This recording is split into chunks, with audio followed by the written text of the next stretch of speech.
count. 3, 2, 1.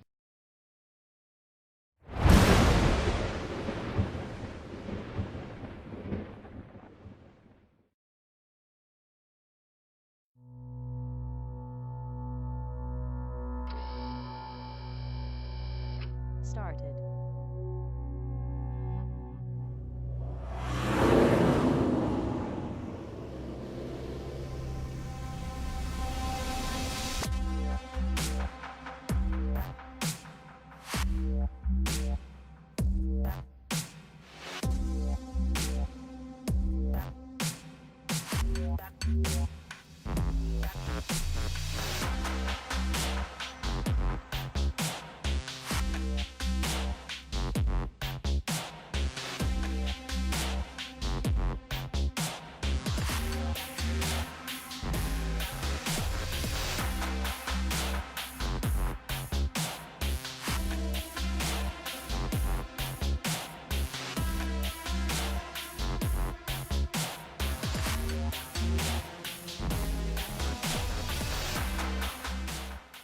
Artificial clouds are clouds that are made by humans. Humans make clouds inadvertently and on purpose. This movie explains exactly how we make clouds and how humans are changing the climate through the use of aircraft. We'll also examine the reasons for making clouds deliberately, and they might not be what you think. This is the true story of artificial clouds.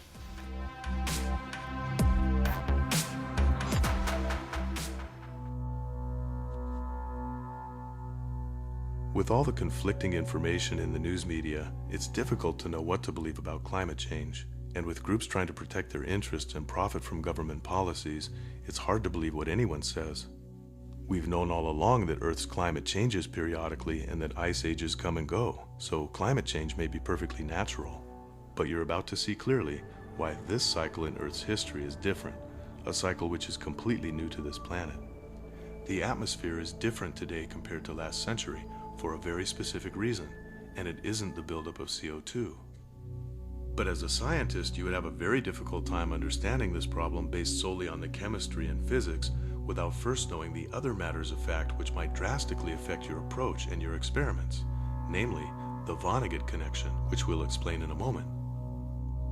What we're examining in this movie is probably the most important chemical affecting our atmosphere and climate today, but it's not usually mentioned in climate change discussions which revolve around CO2. Yet our top scientists at NASA tell us that clouds affect the climate more than CO2. And that's because, to a great degree, Earth's atmosphere regulates our planet's temperature between the energy radiated from the sun and the coldness of space. Earth's atmosphere is also the environment in which the natural cloud formation processes occur. Rain clouds are the basis of this natural hydrological cycle, which transports water from one place to another around the Earth. Now, let's get back to the artificial clouds. You already know the contrail science part. Commercial jets are larger than ever, and they travel higher, faster, and more frequently than ever before. As they fly, the combustion of hydrocarbons produces H2O. Over a gallon of water is created for every gallon of fuel burned. Because to burn something, you're going to have to add oxygen. That's what it's all about. So, burns to produce, and it always produces these two major things that you have to account for. Carbon dioxide, gas, and water vapor. H2O gas. Well, there you go. That's it. Anytime you burn hydrocarbon, it's plus O2 makes CO2 plus H2O. The water particles in the jet exhaust are blasted through the exhaust manifold into the sub-zero temperatures of the stratosphere at about 500 miles per hour, forming a thick wake of tiny ice crystals. Stratospheric jet clouds are much higher than tropospheric rain clouds, and because their moisture is in the form of ice, their texture is not wet but dry and powdery like fine snow. Stratospheric clouds made by jets have an immediate effect on the weather we experience, creating large shadows from high above. Can you spot the jet condensation trail in this photo? It's a trick question. All these clouds are jet contrails. But how is this possible? How can jets cover the entire sky with clouds? The answer starts, of course, with the understanding that for clouds to form, enough cloud condensation nuclei must be present. Contrails provide some of the necessary cloud nuclei in the form of ice particles and other aerosolized particulates. But the many chemical aerosols in this highly toxic exhaust still don't provide a sufficient explanation for the massive plumes they create, which persist and continue to gather mass and form clouds. So what is this mysterious chemical that causes drastic climate change by covering the Earth with artificial clouds? It's called silver iodide, which is a combination of silver nitrate and potassium iodide. And you're about to see why this chemical is responsible for the huge icy clouds that are routinely created by jets. For a complete understanding, let's look at the problem of artificial clouds in the context of the little-known history of weather modification and the Vonnegut connection. It began in the 1960s when Dr. Bernard Vonnegut, brother of author Kurt Vonnegut, made a dramatic improvement in cloud seeding technology. Dr. Vonnegut noticed that water vapor condenses rapidly around silver iodide particles. Silver iodide particles are perfectly crystalline in their configuration. This perfect crystal shape makes silver iodide the most hygroscopic material known, meaning water particles readily and instantly bond with the tiny crystals. You may never have given much thought to cloud seeding, but humans have been doing it regularly for over half a century, and today we're pretty good at it. In the US, most states have weather modification budgets, especially the arid western states like California, which has dozens of cloud seeding programs at the county level. And if you're studying the climate, you should be aware that more than 50 countries have budgets for weather modification now. These programs use cloud seeding aircraft that are commissioned specifically to increase rainfall and snowfall using silver iodide and salt chemicals. There are also other reasons for weather modification, including dispersing dangerous hailstorms or fog. But precipitation enhancement is the primary reason for weather modification in the 21st century. That is, artificial clouds are most often the result of attempting to make rain and to increase the mountain snowpack that keeps rivers flowing in the summer. While still referred to almost euphemistically as cloud seeding, the technologies and capabilities of the weather modification industry have evolved over its 70-year history. Today, we don't just sprinkle chemicals onto clouds, we make clouds. Local governments use weather modification companies like these to bring more rain and snow. In the US, the programs are administered by the energy companies and paid for by the consumers through a public purpose program surcharge on their utility bills. In other words, you are paying for these contrails perhaps more directly than you realized. But how do artificial clouds make it rain, and why? Let's look briefly at another important historical fact that's missing from climate change discussions: where our concerns about human interference with the atmosphere and climate actually came from. After Dr. Vonnegut's invention of silver iodide cloud seeding began to proliferate around the globe, these improved weather modification techniques quickly began to have a profound effect on the atmosphere. This did not go unnoticed by the U.S. Department of Transportation, which reported to the Secretary of Commerce that air traffic was beginning to affect the weather by inadvertently making clouds. In a 1974 report to the President and Congress, the Secretary of Commerce wrote, "The problems posed by climate variation are of worldwide concern." A study called GARP was initiated. In this experiment, approximately 40 ocean vessels, 13 aircraft, geostationary and polar orbiting satellite systems, buoy arrays, and special land stations from 70 nations engaged in the largest combined study of the atmosphere ever. Following the GARP study, in 1978, the U.S. Congress declared that weather and climate change affect food production, energy use, water resources, and other factors vital to national security. So we can see that this concern is not new. For over 40 years, world governments have been increasingly alarmed by the very noticeable changes in our atmosphere. But the growing fleet of cloud seeding aircraft continue to deploy more and more flights, spraying cloud-making material across the sky. Now we can see the two powerful forces at work creating artificial clouds: the spraying of tons of silver iodide into the upper atmosphere by small aircraft, and the cloud-making effect of large jets passing through the invisible silver mist.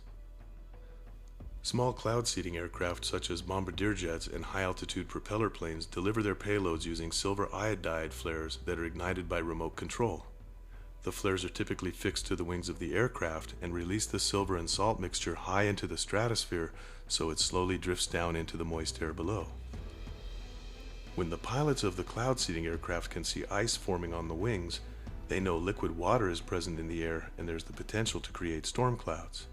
So how many sorties do cloud seeding aircraft fly in order to make it rain or snow? The answer is as many as possible. The more aerosols, the more chance of condensation that makes thick rain clouds. Commercial air traffic helps to facilitate the rain by plowing through the field of silver mist, emitting the superheated steam that freezes into expanding clouds. Shade from the artificial clouds drops the temperature below, decreasing the air pressure and creating a low channel that flows like a river, drawing in the moist air. This can allow some ocean storms to make landfall that might otherwise be repelled by higher onshore pressures. Eventually, say the weather modification experts, the silver iodide disperses over such a wide area that it presumably has no noticeable ongoing effects on the environment. But we've now flown millions of silver iodide sorties in these ongoing aerosol operations, and unfortunately, our deliberate and inadvertent modification of the atmosphere can also inhibit natural rain cloud formation in more than one way, and that turns out to be a big problem. There's a limit to how much water can be extracted from the sky by enhancing and creating rain clouds. With no rules about who owns the sky rivers, when California, Nevada, Utah, Arizona, New Mexico, and Colorado use cloud seeding to extract all the moisture from the air, what happens to Texas? In 2011 alone, the state of Texas lost approximately 500 million bees and 10% of its forest land due to drought, despite intense cloud seeding activity. South of San Antonio, we had aircraft flying on a dozen days in the month of July. Seeding involves the release of a material that includes silver iodide, and we've been doing that for about 10 years now. In 2012, we confirmed that the most arid parts of the Earth, where ocean surface salinity is the highest, are getting even drier. Scientists also confirmed in 2012 that ocean salt levels in many areas have increased far more than expected. This is significant because most evaporation on the planet comes from the ocean, and the greater the surface salinity, the less efficiently water evaporates into the atmosphere. Since cloud seeding activities around the entire Earth use silver and salt-based chemicals, the very technique we use to make rain might also help to prevent rain. With a telescope, from the ground you can sometimes see the flares burning on the wings of the cloud seeding aircraft. Since these planes are at cruising altitude and have relatively small engines, they make only a small contrail wake that quickly disappears behind them. Now, enter the second force, the huge commercial airliners which carry billions of passengers each year flying directly through the silver mist. Unlike the small cloud seeding aircraft that precede them, these jets have huge engines that are many times more powerful, delivering over 250,000 pounds of thrust and creating enormous amounts of frozen steam as they climb to cruising altitude. At 25 to 40,000 feet, artificial clouds spawned by aircraft don't appear to move like rain clouds. They seem to be stuck in the sky. But using stop-motion photography, we can see hours of cloud movement in just a few seconds. Now we can see what happens when the big jets fly through the silver mist laid down by flight after flight of the cloud seeding aircraft. As the tracks continue, they merge and lose their contrail shape and begin resembling natural clouds. If you haven't noticed this before, it's just because you're not paying attention. It's not really your job to watch the sky.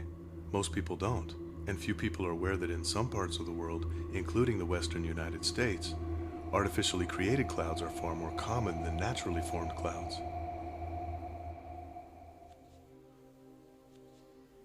If we could see artificial clouds from jets move this way in real time, we might recognize them for the toxic swirls of gases and particulates that they are. We might notice the profound effect jet clouds have on the weather we experience when they move in front of the sun, creating shade. We might also wonder about the health effects of these toxic clouds and whether they might be related to the increasing lung cancer rates we're seeing.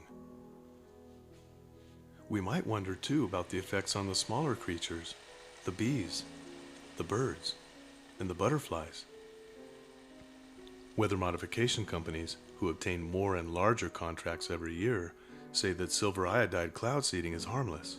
After all, silver iodide is inert, and spraying it in the air is like peeing in the ocean. It has no known adverse effect on the environment. However, this analogy is not accurate. Thousands of weather modification aircraft spraying tons of cloud-making chemicals into the air around the world is not so much like a person peeing in the ocean. It's a lot more like hundreds of people peeing in the swimming pool. Earth's atmosphere is a relatively very thin halo of gases that surround the planet, held in place by gravity, and silver iodide has been building up in our soil and water for over 70 years.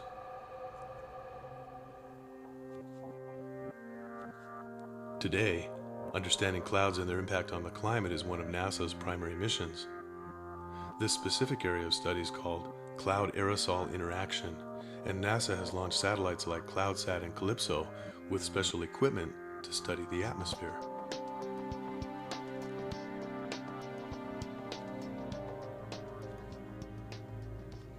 The UN Convention on the Prohibition of Military or any other hostile use of environmental modification techniques bans weather warfare. However, it's not illegal to modify the weather for other reasons. No law prevents the government from making clouds in order to bring rain. In fact, it's their job. But silver iodide is an inorganic, non-soluble, hazardous chemical, and it's been shown to be highly toxic to fish, livestock, and humans. Numerous medical articles demonstrate that humans absorb silver iodide through the skin, lungs, nose, and GI tract. Even mild toxicity can cause serious health problems, and the incendiary material in the cloud seeding flares also contains aluminum, strontium, magnesium, and other toxic chemicals. So why do all these countries and local governments spend billions of dollars on silver iodide to make rain? Let's look at why our governments have allowed such aggressive development of weather modification programs. U.S. government document S-2191, a bill introduced into the Senate in 2007, echoes the same concerns Congress acknowledged in the 1970s, stating that the consequences of global climate change could pose a danger to the security interest and economic interest of the United States. And Congress finds that global climate change represents a potentially significant threat multiplier for instability around the world. In 2012, a UN report warned the world is running out of time to make sure there is enough food, water, and energy to meet the needs of a rapidly growing population. In less than 20 years, the world will need at least 50% more food, 45% more energy, and 30% more water, according to UN estimates. But our water supply is diminishing while our population continues to increase. If the United States had a major crop failure because of drought, food prices could rise so high so quickly that our economy could face utter collapse, and the many other countries dependent on the U.S. economy could follow. Underground aquifers in arid states like California are being depleted at an alarming rate, the consequence of our growing population and water needs. What happens if California, America's breadbasket, can't keep up its food production due to lack of water? But what we find on closer examination is that the solution we're becoming more and more dependent upon, cloud seeding to make rain, is one of the major causes, if not the main cause, of this problem. And we find that the real dangers of global warming are the global drying effects resulting from our interference with the natural atmospheric processes and the inhalation and ingestion of chemicals that now permeate every aspect of our environment. Let's recap what we've just seen. First and foremost, we're poisoning ourselves relentlessly through massive amounts of toxic silver iodide cloud seeding. We're worsening the long-term climate outlook by deliberately and continuously interfering with Earth's natural hydrological cycles. We're injecting water into the stratosphere, and water vapor is a greenhouse gas that traps more heat than CO2. The artificial clouds that block the sun in the daytime can prevent the heat from escaping at night, contributing to the overall warming effect. By filling the air with these chemical mists, we may also be interfering with the respiratory and photosynthetic processes of the plants, which could affect forests and food crops worldwide. The tree death in the Sierra Nevada mountains of California has doubled since 1983. Stress and dieback have occurred from Alaska to Mexico. Since 1997, more than 20 million hectares or 50 million acres have been affected. Rosalind Peterson is an agriculture expert who also believes that creating artificial clouds might do much more harm than good. The United States had been engaged in upper atmospheric experiments since the 1960s. A lot of government agencies want to blame tree decline on climate change. without realizing that we're initiating weather modification programs across the United States. And the climate change we talk about, in other words, well, we're warming, well, yes, but if we get rid of these man-made clouds from the jets, we're going to cool down because a clear sky allows the heat to radiate away from the Earth. Clouds trap heat, and if it's too warm at night, crops like apples, which require freezing nights in the winter, will fail. Other crops like avocados can be ruined if it freezes after the flower buds are formed. Still others, like strawberries, are ruined by rainfall at the wrong time. Some people in the scientific community have asserted that the sunscreening effect of artificial clouds would reduce skin cancer rates, and that alone would cost justify deploying solar radiation management projects in addition to the current precipitation enhancement programs. CO2 stays in the atmosphere indefinitely. This means actually if we stopped all global emissions today, we'd still be screwed. Given the fact that we actually have never reduced emissions worldwide ever, this is a substantial challenge. One technique that we do know works for sure is putting aerosols in the stratosphere. We know that we could put enough aerosol to more than offset doubling of CO2 in the atmosphere. 200 bombardier jets have been calculated, for example. 200 bombardier jets flying 24/7 could cool the atmosphere and offset a doubling of CO2. Yet those who recommend SRM neglect to mention that this kind of sunscreen is made of particulates that are absorbed through your skin and into your body. And there are far worse problems for breathing. In America, we burn over 30 billion gallons of jet fuel each year. That means we're injecting over 40 billion gallons of water into the stratosphere every year in the United States alone, and each gallon of water creates thousands of gallons of superheated water vapor to mix with the silver iodide. Knowing that water is a greenhouse gas we're spraying right into the ozone, we've raised the question about the effect of this water we're injecting constantly into the stratosphere and the resulting crystalline sheet of ice and silver particles around the globe. The prospect of drought and crop failure that can result in economic collapse and starvation is a valid reason for governments to consider deploying precipitation enhancement programs. But the problems caused by the solutions we're using today should make us pause.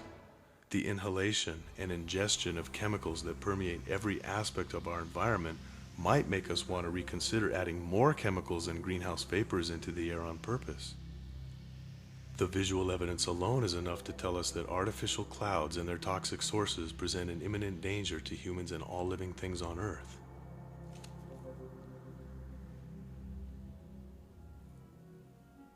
This beautiful greenbelt running through some of California's driest land is made possible by the California Aqueduct. The aqueduct carries water from the Sierra Nevada mountains to the desert farmlands, enabling them to grow crops that would never be possible with water produced from cloud seeding. Humans have used irrigation to redistribute water for thousands of years, and we're better than ever at building things like canals. In America, with the western states quickly drying out and water supplies diminishing, we may need to create another aqueduct like this, a much bigger one that brings water from the plentiful sources of the north throughout the arid western states and into the Midwest. A $1 trillion project like this would not only stimulate the entire economy and provide millions of jobs, it would ensure the future of food crops without dependence on the toxic and vastly inadequate cloud seeding efforts that will never solve our drought problems. So what can we do to stop these misdirected and damaging cloud seeding programs that appear to be the cause of global warming and climate change? Stopping these toxic programs will ultimately be a matter of law. The sellers of DDT and malathion and lead and asbestos products told us those were safe too. But when we found out they were poisoning us, we got together and we stopped it.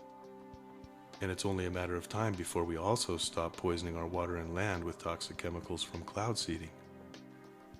In time, everyone will know the truth. You and I are each one drop of water in a wave, and together we can spread the word, and we can gather mass and momentum, and we can quickly undo a lot of the climate change we're causing. We can change the climate back. If we do nothing to stop weather modification, at least we don't need to wonder anymore where the chemtrails came from, where our lung cancer came from, why birds and bees and trees are dying, why our children are born with problems they don't deserve. If we do nothing, we give our permission, and it'll continue, and we'll wind up where we're headed now. But in a way, artificial clouds are perfectly natural. It's just us humans interacting with our environment. And this story, the history of today, is our story.